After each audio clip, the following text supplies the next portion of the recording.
Thane railway स्थानकात खासदार राजन विचारे यांच्या सततच्या पाठपुराव्याने उभे राहिलेल्या 2 नव्या पादचारी पुलाचा लोकार्पण। ठाणे रेल्वे स्थानकात पूर्व पश्चिम जोडणारे कल्याण व मुंबई दिशेकडे 2 नागरिक पादचारी पुलांचा लोकार्पण सोहळा खासदार राजन विचारे यांच्या हस्ते शनिवारी संपन्न झाला। गेल्या 2-3 वर्षांपासून रखडलेले पादचारी पूल खासदार राजन विचारे यांच्या पाठपुराव्यामुळे नागरिकांच्या सेवेत देण्यात आले आहेत। या लोकार्पण सोहळ्यासाठी खासदार राजन विचारे मध्य रेल्वेचे ADEN Allapure, senior section engineer Baliram, Thane station प्रबंधक केशव तावडे, CCI मानवेंद्र सिंग, उपजिल्हा प्रमुख कृष्णकांत कोळी, शहर प्रमुख प्रदीप शिंदे, सचिव सुरेश मोहिते, संजीव कुलकर्णी, माजी नगरसेवक संजय दळवी, उपशहर प्रमुख प्रदीप शेंडगे, संतोष शिर्के, विभाग प्रमुख प्रकाश पायरे, स्वप्नील शिरकर, प्रतीक राणे, दत्ता पागवले, प्रशांत सातपुते, शाखा प्रमुख रमेश शिर्के, सचिन पागवले, सचिन नाथ चांदगुडे, अमोल हिंगे, उपविभाग प्रमुख संतोष डांगरे, अरुण खेतले, माजी परिवहन समिती सदस्य राजेंद्र महाडिक, महिला शहर संघटक प्रमिला भांगे, स्नेहा पगारे तसेच शिवसेना पदाधिकारी कार्यकर्ते मोठ्या संख्येने उपस्थित होते। गेले 4 वर्षापासून 2019ला हा पूल धोकादायक झाल्या कारणाने या ठिकाणी सातत्याने हे लवकरात लवकर काम व्हावं, हा आपण ज्या पुलाच्या ब्रिजवरती या ठिकाणी उभा आहोत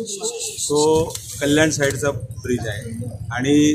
मुंबई साईडचा ब्रिजचं आपण आत्ताच लोकार्पण केलं। असे 2 ब्रिज महत्त्वाचे होते। तुम्ही बघितलं असेल ठाणे स्टेशनला तुम्ही बघितलं असेल की एवढी गर्दी असते, 7 ते 8 लाख लोक या ठिकाणी जीव मुठीत घेऊन प्रवास करत असतात आणि त्यांना जाण्या येण्यासाठी जे फुटओव्हर ब्रिज आहेत हे त्या ठिकाणी व्हावेत। मला वाटतं गेल्या 10 वर्षामध्ये रेल्वेने चांगल्या पद्धतीने मग ते रेल्वे मंत्री असतील, त्यानंतर आमचे GM असतील, DRM असतील, इथल्या सर्व अधिकाऱ्यांनी गेल्या 10 वर्षामध्ये या तुमच्या ठाणा स्टेशनचा ऐतिहासिक असा ठाणा स्टेशनचा चांगल्या पद्धतीने जी काही कामं सुचवली होती ती केलेली आहेत आणि तुम्हाला सांगायला आनंद वाटतो की या ठिकाणी आपण ठाण्याची पहिली ट्रेन ह्या ठिकाणी धावली आणि ते ऐतिहासिक असं ठाणा स्टेशन याचं मल्टी मॉडेल हब या ठिकाणी आपण तयार केलेलं आहे आणि ते आपण एअरपोर्टच्या धर्तीवरती याचा संपूर्ण विकास होणार आहे। मला वाटतं त्याचं आपण प्रेझेंटेशन सुद्धा ठाणेकरांना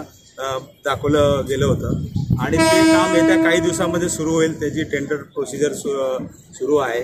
आणि चांगल्या पद्धतीने या ठिकाणी जसं एअरपोर्टला आपण गेल्यानंतर असं जे फील वाटतं त्याच पद्धतीने या ठिकाणी या ठाणे शहराचं ऐतिहासिक असं स्टेशनचं मल्टी मॉडेल हब आपण या ठिकाणी तयार करतोय। मंजुरी मिळाली, सर्व झालं आहे, आता फक्त ते कामाला सुरुवात टेंडर काढल्यानंतर ते सुरुवात होणार आहे। त्याचबरोबर मला सांगायला दुसरा आनंद वाटतो की तुम्ही बघितलं असेल कोपरी पूर्वला सॅटिस त्या ठिकाणी होते, त्यानंतर आपण ज्यावेळेला मी महापौर असताना या ठिकाणी आपण सॅटिस केलं होतं आणि देशातलं पहिलं मॉडेल असेल